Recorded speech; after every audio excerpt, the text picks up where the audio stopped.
విశాఖపట్నం జిల్లా కలెక్టర్ హరీంద్ర ప్రసాద్ మరియు GVMC commissioner Sampath Kumar ఆదేశాల మేరకు ward sanitation inspector K Sitaram ఆధ్వర్యంలో ప్లాస్టిక్ నిషేధం అమల్లో భాగంగా పీఎం పాలెంలో అవగాహన కార్యక్రమం నిర్వహించారు. ఈ కార్యక్రమంలో Madhurawada zone 2 health officer Kishore, 6వ వార్డు అధ్యక్షులు దాసరి శ్రీనివాసరావు పాల్గొన్నారు. కార్యక్రమంలో ప్రతి ఒక్క షాప్కి వెళ్లి సింగిల్ యూజ్ ప్లాస్టిక్ వాడటం వలన జరిగే నష్టాన్ని ప్రజలకు వివరించారు. ఈ కార్యక్రమంలో అధికారులు మరియు శానిటేషన్ సెక్రటరీలు తదితరులు పాల్గొన్నారు.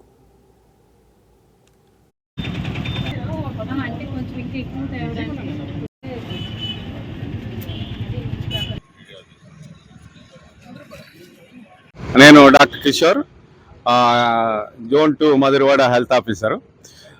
కమిషనర్ గారు అలాగే కలెక్టర్ గారు ఆదేశాల మేరకు గత 45 రోజుల నుంచి కూడా ఫస్ట్ నుంచి సింగిల్ యూజ్ ప్లాస్టిక్ బ్యాన్ నిషేధం అనేటువంటిది అమలు నిమిత్తం మేము వేరియస్ అవేర్నెస్ ప్రోగ్రామ్స్ కానీ అలాగే షాప్ టు షాప్ విజిట్ కూడా చేయడం జరిగింది.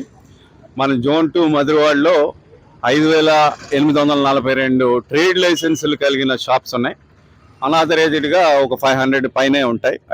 స్ట్రీట్ వెండర్స్ కానీ ఇవిని. సో మేము గత 2 months నుంచి కూడా ఈ ప్లాస్టిక్ ఆల్టర్నేటివ్స్ మీద దృష్టి పెట్టడం జరిగింది. అంటే సింగిల్ యూజ్ ప్లాస్టిక్ బ్యాన్ అనేటువంటి నినాదంతో మనం ముందుకు వెళ్తున్నాం. 120 మైక్రాన్స్ అబవ్ ఉన్నటువంటి కవర్స్ వాడాలని చెప్పి దీనికోసం మా కమిషనర్ గారు, ఏడీసీ గారు, సిఎంఓ గారు అన్ని లెవెల్స్లో కూడా మ్యాసివ్ అవేర్నెస్ ప్రోగ్రామ్స్ మీటింగ్స్ పెట్టడం జరిగింది. అలాగే సిపెట్ నుంచి central institute of plastic engineering and technology నిపుణులు తీసుకురావడం జరిగింది.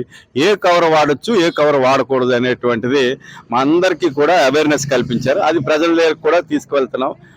అయితే మాకు వచ్చిన ఛాలెంజెస్ ఏంటంటే షాపులు ఓకే, ఇప్పుడు మనం లాస్ట్ బస్ స్టాప్ నుంచి ఇక్కడ వరకు రావడం జరిగింది. ఇక్కడ అందరూ కూడా 99% they are using biodegradable covers, అంటే భూమిలో ఇంకిపోయేటువంటి కవర్లను వాడుతున్నారు. But street vendors, fruit vendors కానీ, వెజిటేబుల్ వెండర్స్ కానీ, ఫ్లవర్స్ వెండర్స్ కానీ